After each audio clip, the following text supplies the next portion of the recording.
Hello guys, this is a short video to show you guys how is the cold start.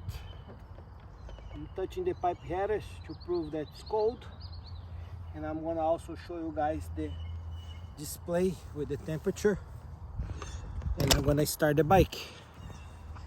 So let's go ahead.